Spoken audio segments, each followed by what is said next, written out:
और नाला बनते समय जो लोग अवरोध पैदा करते हैं उनके लिए आप लोग क्यों नहीं जाते हैं कहने? उनका चेहरा क्यों नहीं समाज के सामने रखते हैं कि ये समाज द्रोही है जो नाला बनाने के मार्ग में अवरोध कर रहे हैं, मधुबनी को नरक बनाने वाले? उनको लाइए ना सामने। तो यदि सामने लाते हैं, मीडिया लाते रहती है, कार्रवाई होती है? कार्रवाई कौन करेगा? कार्रवाई आप करिए। 1 बीघा यदि गेहूं की खेती में कितने की लागत आती है? अब वो इतनी डिटेल्स हम नहीं बता सकते हैं, और आप जान करके क्या करिएगा? 1 बीघे की लागत में कितनी आती है, लागत के अलग अलग हैं, एक ही जगह नहीं है। जो जितनी खाद डालेगा उसको उतनी लागत होगी, जिसके पानी डालेगा। अगर वो नहर से सिंचाई करेगा तो कम लागत आएगी, वो अगर वो बिजली पंप मोटर से करेगा तो उससे ज़्यादा आएगा, अगर डीजल से करेगा तो उससे 20 गुना आएगा। महंगाई क्यों बढ़ रही है फिर लगातार? यदि हम उत्पादन हमारा बढ़ रहा है तो महंगाई तो घटनी चाहिए। अब फिर क्यों वहाँ जा रहे हैं आप? बादी 12 पंच 18, बादी 12 पंच 18। जो न खेती करते हैं, जिनमें मरुआ, मकोई, सामा, कौनी, कुर्थी, मौसरी, जो पहचानते नहीं हैं वही बकवास करते हैं। जब 8,000 9,000 रुपये क्विंटल सरसों बेचेगा तो तेल महंगा होगा कि सस्ता? अच्छा, आपका राजनीतिक जीवन बहुत लंबा रहा है, कब तक राजनीतिक मार्गदर्शन देते रहेंगे? कब तक कैंपेनिंग में जुटे रहेंगे? जब तक सांस है शरीर में, जीवन के अंतिम सांस तक भी अगर इस राष्ट्र की सेवा में कुछ करना होगा तो जीवन के अंतिम सांस तक इस राष्ट्र की सेवा के लिए कुछ करते ही रहेंगे। आज पीसी करने के लिए आए हैं वयोवृद्ध नेता हैं, बीजेपी के बड़े पुराने नेता हैं, और इनका जब संसद में जब ये बोलते थे तो लोग सुनने वाले की संख्या जो है वो बहुत ज़्यादा होती थी, खास करके प्रधानमंत्री भी काफ़ी ज़्यादा प्रभावित रहते थे। और आज मधुबनी में कुछ बोलने के लिए आए हैं। क्या कुछ सर आपका आज जो पीसी का मुद्दा है वो क्या रहा है? प्रथम आपको धन्यवाद। दूसरा ये कि मधुबनी में मैं बोलने के लिए नहीं आया हूँ। मधुबनी में मैं लगातार 1993 से कार्यरत हूँ। कई बरस हो गया, सोच लीजिए। और मैं जिस समय आया था मधुबनी में 93 में, उस समय भारतीय जनता पार्टी के घर में जो बच्चा 10 साल 12 साल का था हमारे साथी के घर में, वो बच्चा सब आज जवान होकर के बूथ का मैनेजर बन गया है। इतनी लंबी यात्रा है। जिस समय में आए थे उस समय देवेंद्र कॉलेज में पढ़ रहा था, और आज 2 बच्चे का बाप है। तो इसीलिए मैं 93 से नहीं, मैं जब राजनीति में आया 1960 में ही छात्र जीवन में था, तभी से छात्र युवजन समाजवादी का था, वहीं से मैं बोलते चला आ रहा हूँ। लेकिन आप लोगों ने कभी गौर किया कि 2014 के बाद पार्लियामेंट में 2017, 18, 19 में जो पार्लियामेंट में मैं बोला हूँ, वैसे 9 से 14 तक भी हमारा भाषण बहुत वायरल है। लेकिन नरेंद्र मोदी जी प्रधानमंत्री बने उसके बाद मेरे भाषण विश्व में वायरल है। अंतर्राष्ट्रीय स्तर पर करोड़ों लोग सुन चुके हैं, और रोज हजारों लोग सुनते हैं। और ऐसा भाषण है कि भारत सरकार के रक्षा सलाहकार माननीय अजीत डोभाल हैं, जो उत्कृष्ट विद्वान हैं, इतने ऊंचे ओहदे पर हैं, उनको भी मेरे भाषण में वो जो रस मिलता है, उतनी ही मधुबनी के सब्जी बेचने वाली भी अपने टोकरी के सामने उसको सुनता है, उसको भी उतना ही रस मिलता है। मुझको इसी में आनंद है कि लोगों को सीखना चाहिए कि मैं बोला हूँ उसको एक श्रेष्ठ बुद्धिजीवी भी कह रहा है कि सही है, और एक मजदूर भी कह रहा है कि सही है। इसका मतलब दोनों को एहसास हुआ कि मैं जो बोल रहा हूँ कि भारत की आत्मा की बात बोल रहा हूँ। बड़े ग्रामीण और सहज ढंग से बोलते हैं, किसी भाषा की जो है वो बड़ा सहज रहता है, जो आम आदमी को समझ में आता है। तो आज उसी आम आदमी की भाषा में क्या संदेश देने का कोशिश किया है आपने? नहीं, संदेश नहीं, हम तो जिसको कहिए कि हम समाज के राष्ट्र के सेवक हैं। संदेश देने वाले नहीं हैं। संदेश दे गए, गांधी दे गए, लोहिया दे गए, दीनदयाल दे गए, विवेकानंद दे गए, परमहंस दे गए, जोगी महर्षि अरविंद दे गए। वो लोग थे संदेश देने वाले। हम लोग हैं उनके संदेश के अनुसार चलने वाले और संदेश के अनुसार देश को बनाने वाले। हम हैं कारीगर। आपके बारे में सर एक और बड़ा चर्चा रहता है कि जब भी राजनीति से छुट्टी मिलती है तो खेती किसानी में जुट जाते हैं। खेती वेती कर रहे हैं सर? नहीं, जुटते नहीं हैं। ये किसने कहा? मैं तो 24 घंटा खेती किसानी में रहता हूँ। खेती कर रहे हैं 24 घंटा? कहिए कैसे? कैसे, मतलब क्या क्या चीज़ का खेती नहीं, आप बताइए। 24 घंटा कोई खेती कर सकता है? नहीं। मैं करता हूँ। खेती का मतलब एक ही तरह का नहीं है। एक तो किसान वाली खेती है। तो मेरे घर पर है, मेरा पोता मैकेनिकल इंजीनियरिंग करके घर पर आया, हम कह के जाओ अपना, अब आ गए तो अपना संभालो। लेकिन मेरा 20 साल से मेरा चचेरा भाई गरीब था, उसके बेटा को मैं पाल के रखा और मेरी खेती को देखते रहा 20 साल से। रोज़ सवेरे में एक बार 7:30 से 8 के बीच में मैं कहीं रहूं दुनिया में, फ़ोन लगाता हूं, उसको पूछता हूं क्या है गांव का हाल, क्या है मौसम का हाल, फसल कैसी है गांव की,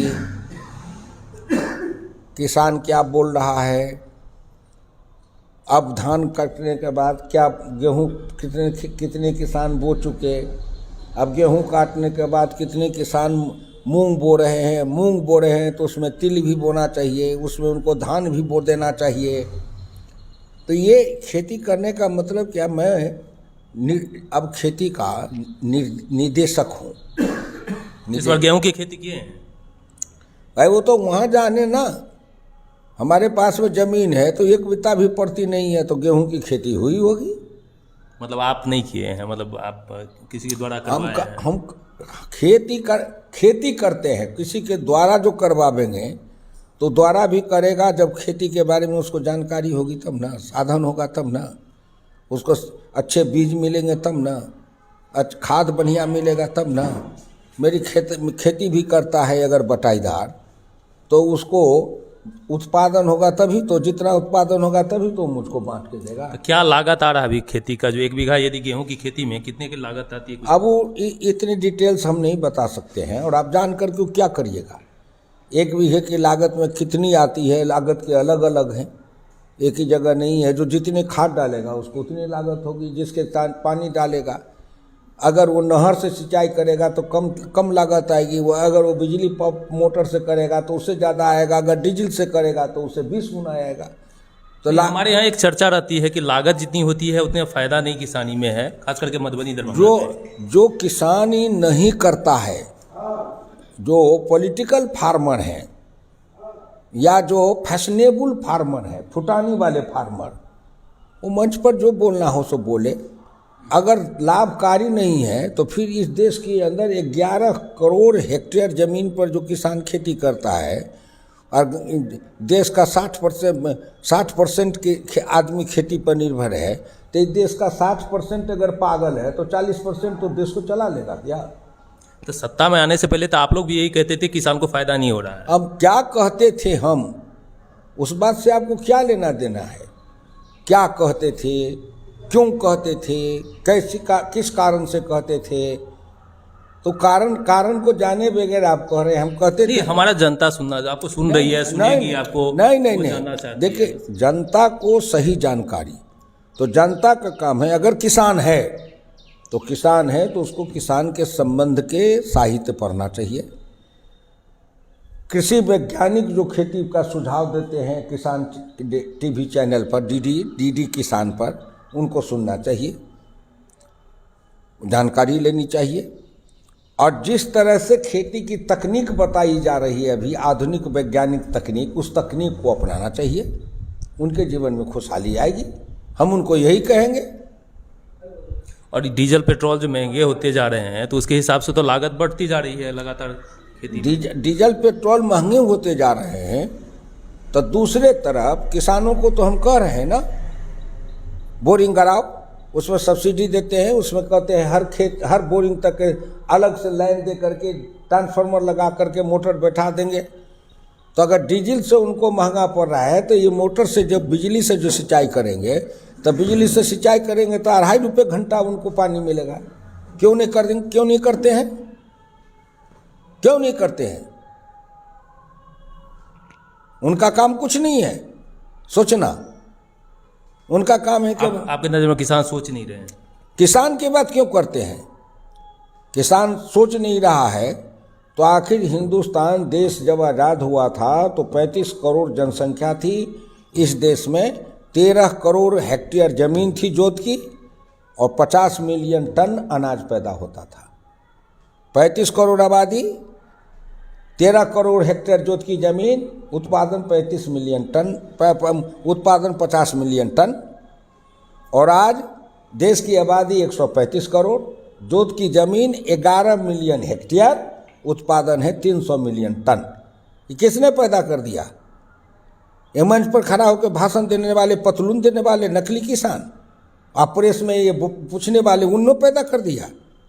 अगर किसान अगर बेवकूफ़ है, कामचोर है, तो जिस देश में 13 करोड़ हेक्टेयर ज़मीन में 50 मिलियन टन पैदा होता था, 35 करोड़ आबादी थी, तब हम अमेरिका से अन्न मंगा के खाते थे। आज हिंदुस्तान में जोत की ज़मीन 2 करोड़ मिलियन हेक्टेयर कम हो गया, उत्पादन 50 मिलियन टन से 300 मिलियन टन चला गया। और आज हम गुलाम नहीं है, मंगा के नहीं खाते हैं, बल्कि आज हम संकट में आया है तो लंका को दे रहे हैं, संकट में आया तो अफगानिस्तान को दे रहे हैं। हमारे पड़ोसी देश अगर कमज़ोर है तो संकट के समय उनको हम अपना गेहूं चावल खिला रहे हैं। तो महंगाई क्यों बढ़ रही है फिर लगातार? यदि हम उत्पादन हमारा बढ़ रहा है तो महंगाई तो घटनी चाहिए। अब फिर क्यों वहाँ जा रहे हैं आप? बादी 12 पंच 18, बादी 12 पंच 18, जो न खेती करते हैं, जिन्होंने मरुआ, मकोई, सामा, कौनी, कुर्थी, मौसरी, जो पहचानते नहीं हैं वही बकवास करते हैं। और उन्हीं को हम पूछे कि आप खेती करते हैं? यानी 60 रुपया तेल से 200 रुपया किलो तेल पहुंच गया, तो ये पूछना मतलब ये गलत है? नहीं, पहुंच गया, लेकिन जिस समय पिछले साल सरसों किसान का 8,000 रुपये क्विंटल मार्केट में बिक रहा था, उस समय आप पूछ रहे थे? पूछ रहे थे? तो उसमें बिचौलिया प्रथा की बड़ी है। फिर भागिए मत। एक तरफ कहते हैं किसान को दाम मिले, किसान जब 8,000 9,000 रुपये क्विंटल सरसों बेचेगा तो तेल महंगा होगा कि सस्ता? तो एक तरफ कहते हैं किसान को लाभकारी कीमत दो और दूसरे कहते हैं हमको सस्ता में खिलाओ, माने सब्सिडी दे सरकार खाने वाले को। तो किसान ज़्यादा मुनाफा कमा रहे हैं। हम फिर कहाँ कर रहे हैं? आप ही अलग अलग पूछ रहे हैं। हम मुनाफा की बात कहाँ कर रहे हैं? हम कह रहे हैं किसान की फसल थी, मंडी में बेचने गया, ऐसी व्यवस्था थी कि उनको मुँह महंगाई कीमत मिली, बेच लिया।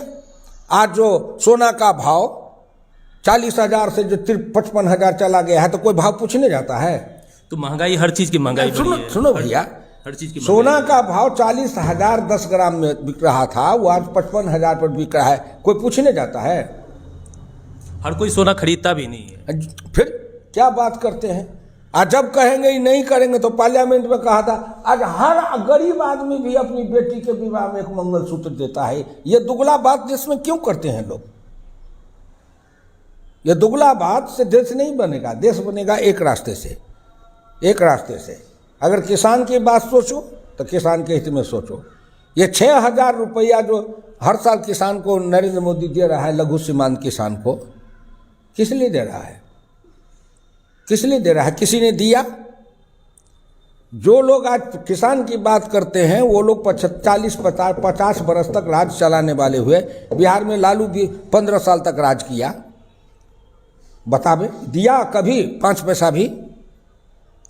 हम तो 6,000 रुपया उनको देते हैं, 1 पैसा घूसखोरी नहीं होने देते हैं।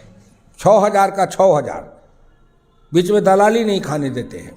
अच्छा, आपका राजनीतिक जीवन बहुत लंबा रहा है, कब तक राजनीतिक मार्गदर्शन देते रहेंगे? कब तक कैंपेनिंग में जुटे रहेंगे? जब तक सांस है शरीर में, जीवन के अंतिम सांस तक, अंतिम सांस तक भी अगर इस राष्ट्र की सेवा में कुछ करना होगा तो जीवन के अंतिम सांस तक इस राष्ट्र की सेवा के लिए कुछ करते ही रहेंगे। एमएलसी चुनाव में आपने काफ़ी कैंपेनिंग किया, लेकिन विनोद सिंह ने बड़ा आरोप लगा दिया कि बीजेपी वाले साथ नहीं दिए। कहाँ, हमने नहीं सुना, न हम किसी बीजेपी वाले को बताए। किसी प्रेस कॉन्फ्रेंस में कहा कि सुमन महासेठ के पक्ष में कैंपेनिंग होगी। अब कहने दीजिए, तो उन्होंने कहा तो उनसे पूछिए ना कि बीजेपी वाले ने, किस बीजेपी वाले ने उनका विरोध किया, उस लोगों का नाम, पता, खाता कुछ बीजेपी वाले को देंगे तो हम खोज खबर करेंगे। उन्होंने कहा मंच पर भी साथ में रहे और परोक्ष में वोट देने टाइम में वो ऐसा बीजेपी वाले का चरित्र नहीं होता है। तो लगता है सब कुछ ठीक है। फिर सब कुछ ठीक क्या मतलब हुआ? जो प्रश्न है उस प्रश्न का जवाब दे रहा हूं तो सब कुछ ठीक है। सब कुछ ठीक रहता तो जीत जाते। अब उनको वोट नहीं दिया, खाली बीजेपी ने नहीं दिया कि जनता दल यू माने में कुछ लोग नहीं दिए। किसने दिया, किसने नहीं दिया, वो क्या कहते हैं, बूथ के अंदर जाके लिखने वाले को कोई देख रहा था? आज विनोद सिंह को 750 वोट जो दिया सो किसने दिया? किसने दिया? पाकिस्तान का आदमी कि चीन वाला? इसी मधुबनी जिला के में से न लोगों ने 750 वोट जो उनको मिला है सो यहीं के लोगों ने दिया। तो वो कैसे दिया, किसके कारण से दिया? खोजने का विषय ये है कि वे 750 लोग जो विनोद सिंह को वोट दिए, इतने आरोप प्रत्यारोप के बीच वो 750 जो महान लोग हैं, वो महान देवतुल्य लोग कौन है? इस पर हमारा ध्यान नहीं जाएगा। अच्छाई की ओर हमारा ध्यान जाना चाहिए। हमारी दृष्टि में भारतीय जनता पार्टी नरेंद्र मोदी का कहना है, और मेरी राजनीति का आधार रहा है कि हम नकारात्मक बात से नहीं करते हैं, हम सकारात्मक बात करते हैं। अगर कहीं पर तकलीफ है तो उस तकलीफ को दूर होना चाहिए और सब मिल के करें। मधुबनी में हुडको बना रहा है ना नाला, किसके लिए बना रहा है? आम जनता के लिए। नहीं, हुकुमदेव यादव की बपौती है क्या? किसके लिए बनाया है? मैं जो इतना केंद्र सरकार से इतना पैसा लाया कि मधुबनी जो नरक बना हुआ है सो नरक नहीं रहे, जल निकासी हो। और नाला बनते समय जो लोग अवरोध पैदा करते हैं उनके लिए आप लोग क्यों नहीं जाते हैं कहने?